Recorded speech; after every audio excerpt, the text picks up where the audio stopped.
થઈ ગયા છે હેલ્ધી અને ટેસ્ટી, તમે ડાયટમાં પણ ખાઈ શકો તેવા, અને તમને કિચનમાં જવાનો કંટાળો આવતો હોય ને તમે આ રીતે ફટાફટ બનાવીને પણ બધાને ખવડાવી શકો છો. તો આ નાસ્તો ફટાફટ બનીને તૈયાર થાય છે. હાય ફ્રેન્ડ્સ, આજે હું શેર કરીશ તમારી સાથે મમરાનો નવો નાસ્તો બનાવવાની રેસીપી. તો આપણે મમરા, મખાના અને રવો લીધો છે. તો અહીં આગળ મોટા વાસણમાં પહેલા આપણે મમરાને પલાળી દઈશું. તો આપણે 1 ગ્લાસ પાણી એડ કરી દઈશું અંદર અને સરસ એને પલાળી દઈશું આ રીતે. હવે મમરાને સાઈડમાં રાખીશું આપણે પલાળીને, અને 1 કપ આપણે રવો લઈ લઈશું. તો એને પહેલા આપણે 1 થી 2 પાણી એને ધોઈ લઈશું, જેથી ગંદુ પાણી બધું નીકળી જાય. તો અહીં આગળ કોઈ પણ રવો લઈ શકો છો, ઝીણો યા મોટો. તો આપણે અહીં આગળ ઝીણો રવો લીધો છે. તો આ રીતે પહેલા ધોઈ લઈશું એને, પછી આ રીતનું ઉપરનું પાણી બધું કાઢી લઈશું. હવે રવાની અંદર આપણે છાશ એડ કરી દેવાની છે. રવો યા સૂજી કોઈ પણ લઈ શકો છો તમે. તો અહીંયા 1 કપ મેં છાશ લીધી છે. તો અહીં આગળ આપણે સોજીને પલાળી દઈશું. 20 મિનિટ માટે પલળવા દઈશું આપણે બધું. આપણે સરસ 20 મિનિટ થઈ ગઈ છે અને સરસ મમરા પલળી ગયા છે અને રવો પણ પલળી ગયો છે. આ રીતે આપણે ટોપલીમાં કાઢી લેવાના છે મમરાને, એટલે પાણી બધું નીકળી જશે એનું. તો આ બધું આપણે મિક્સરમાં પહેલા પીસી લેવાનું છે. તો મમરા એડ કરી દઈશું પહેલા આપણે. હવે છાશ સંગાત જ આપણે એડ કરી દેવાનો છે સોજીને. તમે દહીં પણ લઈ શકો છો. હવે 1 વાડકી મખાના એડ કરી દઈશું આપણે, અને એની અંદર થોડુંક જ પાણી એડ કરીશું, કારણ કે છાશ બી એડ કરી છે ને એટલા માટે. તો હવે આપણે પીસી લેવાનું છે સરસ એવું.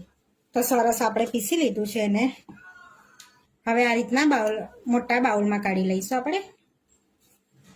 તો આપણે એકદમ પરફેક્ટ બેટર રેડી છે, જોઈ શકો છો સરસ એવું.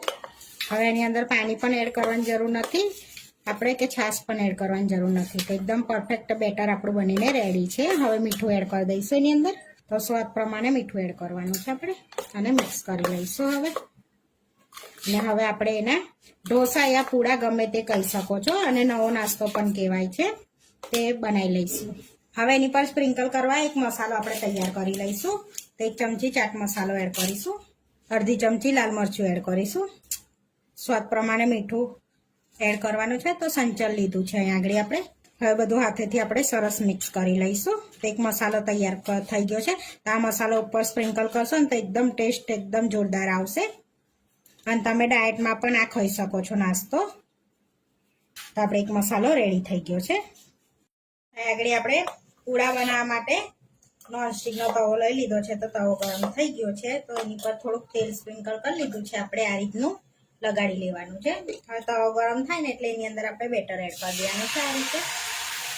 આપણે 2 ચમચા જેવું એડ કરીને પછી અંદરથી આપણે ફેરવતા બહાર સુધી લાવવાનું છે આ રીતે.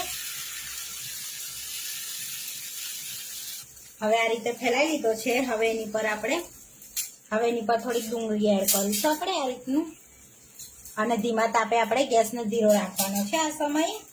અને ટામેટું એડ કરીશું, થોડાક લીલા મરચાં એડ કરીશું આ રીતના. કેપ્સિકમ હોય તો કેપ્સિકમ એડ કરવાનું છે, અને ગાજર એડ કરીશું. આ રીતે મેં છીનીને એડ કરું છું. હવે થોડુંક તેલ એડ કરવાનું છે આપણે એની પર. હવે જે મસાલો બનાવ્યો છે ને એ સ્પ્રિંકલ કરી લેવાનો છે આ રીતનો, એટલે ટેસ્ટ જબરજસ્ત આવશે અંદર. થોડાક ધાણા એડ કરી દઈશું, અને ધીમા તાપે આપણે 2 થી 3 મિનિટ સુધી થવા દઈશું. આ રીતે શેકાઈ જાય આપણે ક્રિસ્પી, તો આ રીતે પલટાઈ દેવાનો છે સરસ એવો. આપણે સરસ એવો એક રેડી થઈ ગયો છે, તેને પ્લેટમાં લઈ લઈશું. હવે બીજો બનાવી લઈશું આપણે. તો બીજો બી આપણે એ રીતનો બનાવી દીધો છે. તેની પર આપણે ચીઝ એની પર છીની લેવાનું છે આ રીતનું. તો તમે ચીઝ વગર પણ બનાવી શકો છો, આપણે ચીઝવાળો પણ બનાવીએ છીએ આ રીતનું. તમારે જેટલું ખાવું હોય એટલું છીની લેવાનું ચીઝને. આપણે ચીઝવાળો પણ રેડી થઈ ગયો છે, જોઈ શકો છો સરસ એવો ક્રિસ્પી બી થયો છે ઉપરથી. તો હવે આને બી પ્લેટમાં લઈ લઈશું. તમારે ક્રિસ્પી ના કરવો હોય તો પણ થઈ શકે છે. તો તમારે વેજીટેબલ વાળો ના ખાવા હોય તો આ રીતે મસાલા અને ચીઝવાળો બનાવી દેવાનો. બીજો બી રેડી થઈ ગયો છે આ રીતનો ચીઝવાળો. હવે 3 જાતના પૂડા રેડી કરી દીધા છે, 3 જાતના. તો અહીંયા આપણે સર્વ કરી લેવાનું છે. તો અહીંયા આગળ સાદો ચીઝ પુલ્લો લઈ લઈશું આપણે પહેલા. સાદો ચીઝ પૂડો આ રીતનો જુઓ. તો અહીંયા 3 પૂડા લઈ લીધા છે, એને ટોમેટા કેચઅપ ને ગ્રીન ચટણી જોડે આપણે સર્વ કરીશું. તો અહીંયા ગ્રીન ચટણીની રેસીપી આગળ શેર કરેલી જ છે મેં. તો આપણે ત્રણેય જાતના પુડલા બનીને રેડી થઈ ગયા છે, હેલ્ધી અને ટેસ્ટી. તમે ડાયટમાં પણ ખાઈ શકો તેવા. અને તમને કિચનમાં જવાનો કંટાળો આવતો હોય ને, તમે આ રીતે ફટાફટ બનાવીને પણ બધાને ખવડાવી શકો છો. તો આ નાસ્તો ફટાફટ બનીને તૈયાર થાય છે આપણે. તો આ વિડીયો જોવા માટે મારી ચેનલને સબસ્ક્રાઇબ કરો, લાઇક કરો અને શેર કરો. અને તમે જરૂરથી ટ્રાય કરો. ફરી મળીશું નવા વિડીયોમાં અને કોમેન્ટ કરીને જરૂરથી જણાવજો કે તમને અમારી રેસીપી કેવી લાગી.